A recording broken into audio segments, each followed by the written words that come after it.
Teacher tenure was originally made to protect university professors from being fired due to arbitrary or political reasons. After the Great Depression, teachers began to organize politically to receive funding and job protections. By 1950, 80% of public school teachers had some form of teacher tenure. Today, an estimated 2.3 million teachers are protected by tenure in 46 states.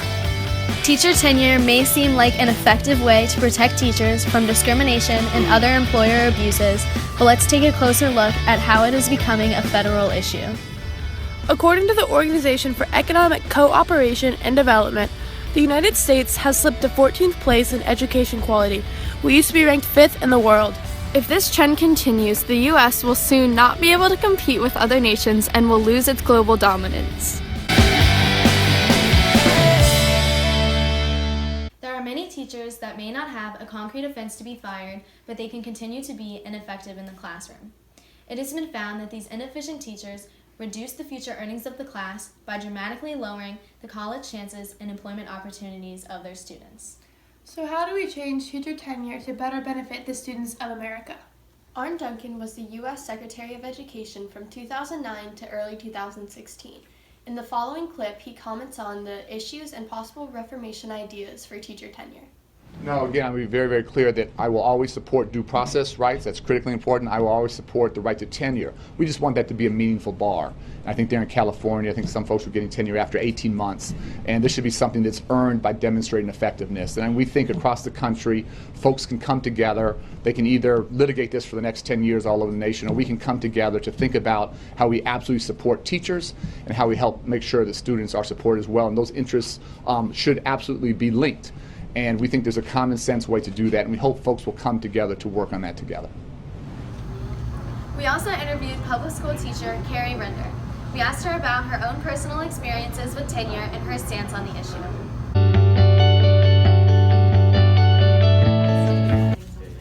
I think the main difference between having tenure and not having tenure, in terms of being protected, is rather nice. You're not worried about political, not that you would have political views hopefully within your classroom, but if there is anything that you disagreed with the principal, you're more apt to have a little bit more protection, which is what tenure was put in for.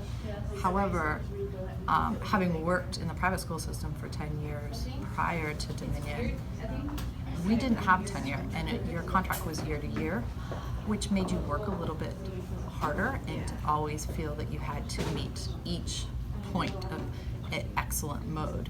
Our doors were also always open.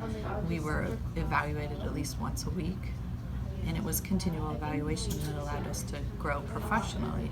So it's a different mentality. I understand the reason for tenure, but I think we need to be careful about that if we want to get the best education to our students.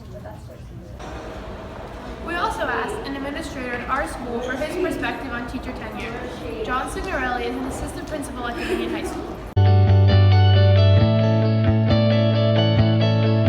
I think the current standard is up to interpretation. I definitely think teachers need to be held to a high standard. I think we owe it to our students to hold them to a high standard.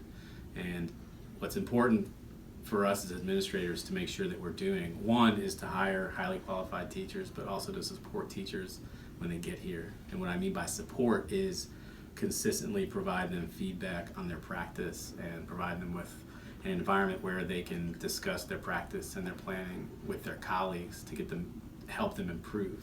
Also on our end, it's important for us to have sometimes some difficult conversations with teachers who maybe have been around for a long time about what they can do to improve and why it's important for us to continually improve for our students. So it is up to us not to just accept the status quo, but to consistently provide feedback to teachers to help them grow instructionally, because we owe it to our kids.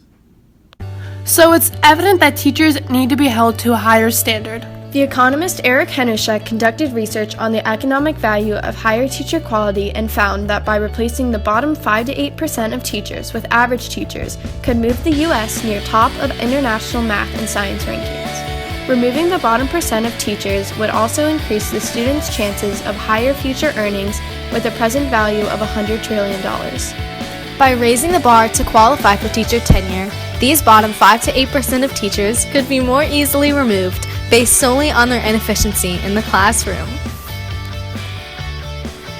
Their removal would ultimately raise the quality of teachers in the U.S.'s public school system, helping improve our global knowledge and economic state. So how do we benefit the teachers and the students? The following clip gives a perspective of teachers regarding this issue, presented by Randy Weingarten, the president of the American Federation of Teachers. Policies are, how can we take something from you, as opposed to how can we make education better? But if it's framed as we're going to take something from you, then of course there's going to be reaction to that. If these are policies that say, let's start with what do kids need to know and be able to do in the 21st century, and how are we going to help all kids, not some kids, get there, then that is an engagement strategy that everyone should want to be involved in. In conclusion, the most effective way to reform teacher tenure is by raising the bar for qualification. This reformation would benefit the education system both economically and statistically in a global standpoint. So let's take a leap towards better education by reforming teacher tenure.